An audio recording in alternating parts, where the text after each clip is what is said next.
Hello, નમસ્કાર. ધોરણ 9 ગણિત પ્રકરણ 2 બહુપદીઓ ભાગ 3માં આપનું હાર્દિક સ્વાગત છે. આપણે અહીં ભાગાકારની ક્રિયા સમજીએ. આ માટે સૌ પ્રથમ ભાજ્ય બહુપદી અને ભાજક બહુપદીને સમજવી પડે. જો પ્રમાણિત સ્વરૂપમાં હોય તો કંઈ પ્રશ્ન નથી, નહીતર પ્રમાણિત સ્વરૂપમાં એટલે કે ચલના ઉતરતા ઘાતાંકમાં ગોઠવવી પડશે. આગળ કેટલા વડે ભાગ ચાલશે? તો આ માટે બંનેના પ્રથમ પદનો ભાગાકાર લેવો પડે. તો અહીં 3x⁴ ભાગ્યા x. હવે જે જવાબ આવશે એટલા વડે આપણે ભાગ ચલાવવાનો થાય. તો ઘાતાંકના નિયમ અનુસાર અહીં જવાબ આવશે 3x⁴. તો 3x ના ઘન વડે ભાગ ચલાવતા એટલે કે x - 1 ગુણ્યા 3x⁴. તો અહીં બે પદ આવશે, 3x⁴ ઓછા 3x⁴. હવે ભાગાકારમાં આ જેટલા ગુણનફળ આવશે એ બાદ કરવાનું હોય છે, એટલે કે ઓછા કરતા નિશાનીઓ બદલવી પડે. 3x⁴ જે વધતા હતા એ ઓછા થાય, 3x⁴ ઓછા હતા એ ઓછા ગુણ્યા ઓછા વધતા થાય. હવે સાદરૂપ આપીએ તો પેલું પદનો લોપ થાય છે. આગળ 4x⁴ ઋણ છે, 3x⁴ ધન છે, એટલે કે ઓછા x⁴ જવાબ આવે. બાકીના પદ છે અહીંયા નીચે ઉતારેલા છે. હવે x⁴ છે ઋણ છે, તો એ પદ લાવવા માટે કેટલાય ભાગ ચલાવવો પડે? એના બદલે ઓછા x ના ઘનને ભાજક બહુપદીના પ્રથમ પદ વડે ભાગીએ અને જે જવાબ આવશે એટલા એ ભાગ ચલાવવો પડે. ઘાતાંકના નિયમ અનુસાર ઓછા x² જવાબ આવે, એટલે કે એટલા એ ભાગ ચલાવવો પડે. તો અહીં બે પદ ગુણ્યા એક પદ જવાબ આવે. અહીં બે પદ નિશાની બદલાવીએ તો ઓછા હતા તે વધતા થયા અને અહીં વધતા છે ઓછા થયા. સાદરૂપ આપીએ તો આ પદનો લોપ થાય છે. અહીં x² એવું પદ નથી, એટલે ઓછા x² જે આ છે એમને લખીએ અને બાકીના પદ અહીંયા નીચે ઉતારેલા છે. હવે આગળ જેટલા વડે ભાગ ચલાવવાની ક્રિયા થાય છે, તો અહીં x² ઓછા છે, જેને x વડે ભાગીએ તો ઓછા x જવાબ આવે, એટલે કે ઓછા x વડે ભાગ ચલાવીએ. તો x - 1 ગુણ્યા ઓછા x, તો અહીં આવા બે પદ આવે છે, ઓછા x² વત્તા x. નિશાની બદલાવીએ, પેલા પદનો લોપ થાય, ઓછા 3x ઓછા x એટલે ઓછા 4x.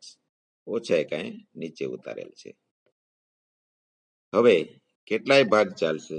તો ઓછા 4x ભાગ્યા x, તો ઓછા 4 વડે ભાગ ચાલે છે.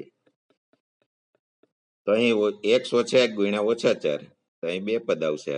નિશાની બદલાવીએ અને સાદરૂપ આપીએ તો આ પદનો લોપ થાય છે, ઓછા 1 ઓછા 4 એટલે ઓછા 5 જે શેષ છે. અહીં ભાગફળ 3x³ ઓછા x² ઓછા x ઓછા 4 મળે છે. આમ કોઈ પણ ભાગાકાર આ રીતે શીખી શકાયો, ગણી શકાયો. આગળ ગુણાકારનું સરવાળા પર વિભાજન. અહીં વ્યાપક સ્વરૂપ આપેલું છે. a(x,y) કોઈ ચલ કે અચળ કિંમત હોઈ શકે. તો અહીં a ગુણ્યા x વત્તા y, તો કૌંસ આપણે દૂર કરીએ તો એ કોને ગુણશે? x ને ગુણશે અને y ને પણ ગુણશે. એટલે સાદરૂપ a ગુણ્યા x વત્તા a ગુણ્યા y મળશે. આ આવડતું હોય તો આપણને નિત્યસમ સરળતાથી આવડી જાય. આગળ નિત્યસમ અહીં આપેલા છે. અહીં 5 નિત્યસમ છે, બાકીના હજી આગળ છે.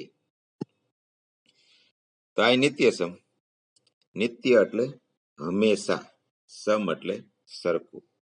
તો નિત્યસમ શા માટે કહેવાતા હશે કે અહીં એક્સ, વાય, એ, બી કે ઝેડ એવા અજ્ઞાત પદ છે. સામાન્ય રીતે એક્સ, વાય એ ચલ હશે, એ અને બી અચળ હશે. તો એક્સ, વાય, ઝેડ કે એ અને બી ની કોઈ પણ કિંમત માટે આ હંમેશા સમાન રહે છે. એટલે કે ડાબી બાજુ અને જમણી બાજુની કિંમતો બરાબર જ રહે છે. એટલે આ પરિણામોને નિત્યસમ કહીએ છીએ. આગળ નિત્યસમ, એક નિત્યસમની સાબિતી છે. અહીંયા નિત્યસમ આપેલા છે.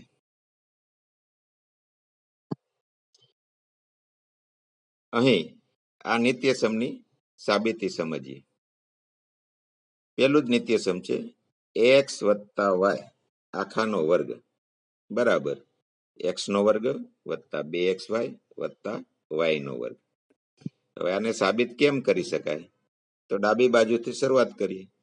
જે એક્સ વત્તા વાય આખાનો વર્ગ છે, આપણે આગળ ઘાતાંકમાં ભણી ગયા હોય કે 3 નો વર્ગ એટલે 3 ગુણ્યા 3, એટલે કે આધારને ઘાતાંક વખત ગુણવાનો. તો અહીં એક્સ વત્તા વાય આખાનો વર્ગ છે, તો એક્સ વત્તા વાય ગુણ્યા એક્સ વત્તા વાય એમ 2 વખત. તો પહેલો કૌંસ છોડ નાખીએ તો તેનું પ્રથમ પદ છે એ આખા કૌંસને ગુણશે. એ જ રીતે બીજું પદ છે એ પણ આખા કૌંસને ગુણશે. એટલે અહીં જે 2 અવયવ છે એને બદલે આવા 2 વિભાગો મળશે. હવે ગુણાકારનું સરવાળા ઉપર વિભાજન, કૌંસ છોડીએ તો એક્સ ગુણ્યા એક્સ એક્સ નો વર્ગ, તો એક્સ ગુણ્યા વાય એટલે વત્તા એક્સ વાય. એ જ રીતે અહીંયા પણ વાય ગુણ્યા એક્સ એટલે વાય એક્સ, વાય ગુણ્યા વાય એટલે વાય નો વર્ગ. એક્સ વર્ગ આગળ એક્સ વત્તા વાય અને એક્સ વાય વત્તા વાય એક્સ. ગુણાકારમાં ક્રમનું મહત્વ નથી, એટલે એક્સ વાય વત્તા વાય એક્સ ને એક્સ વાય લખી શકાય. તો એક્સ વાય 2 વખત એટલે કે 2xy અને વાય નો વર્ગ. આમ આપણને જમણી બાજુ મળે છે, એટલે કે ડાબા બરાબર જબા. તો આવી જ રીતે કોઈ પણ નિત્યસમ સાબિત કરી શકાય. તો આ નિત્યસમને ડાબી બાજુએ અવયવ સ્વરૂપ છે, જ્યારે જમણી બાજુએ વિસ્તરણ સ્વરૂપ છે, જેને સારા અક્ષરે લખી કાયમી ધોરણે યાદ રાખીએ તો જ આપણને બીજગણિત એટલે કે અવયવ પાડવું એ બધું સરળ બને. 5 આગળ છે સ્લાઇડમાં, 5 અહીંયા છે અને 1 અહીંયા છે. આ નિત્યસમને આપણે સમજીએ. 2 અવયવ છે, એના બરાબર વિસ્તરણ છે. હવે જો અહીં ડાબી બાજુનો અવયવ એક્સ વત્તા વાય વત્તા ઝેડ શૂન્ય હોય તો આપણને આ નવું પરિણામ મળે. એટલે કે આની કિંમત અહીં શૂન્ય લઈ પછી આ આખો કૌંસ એની સાથેનો ગુણાકાર છે, એટલે ડાબી બાજુ શૂન્ય બની જાય. હવે ડાબી બાજુ શૂન્ય છે બરાબર આ જમણી બાજુ છે, તો જમણી બાજુ રહેલા ઓછા 3xy ઝેડ જે ડાબી બાજુ જાય તો ધન થાય. એટલે કે એક્સ વત્તા વાય વત્તા એક્સ ઘન વત્તા વાય ઘન વત્તા ઝેડ ઘન બરાબર 3xy ઝેડ બને. એટલે આવું નવું પરિણામ મળે. પણ ક્યારે? એક્સ વત્તા વાય વત્તા ઝેડ બરાબર શૂન્ય હોય તો. આભાર.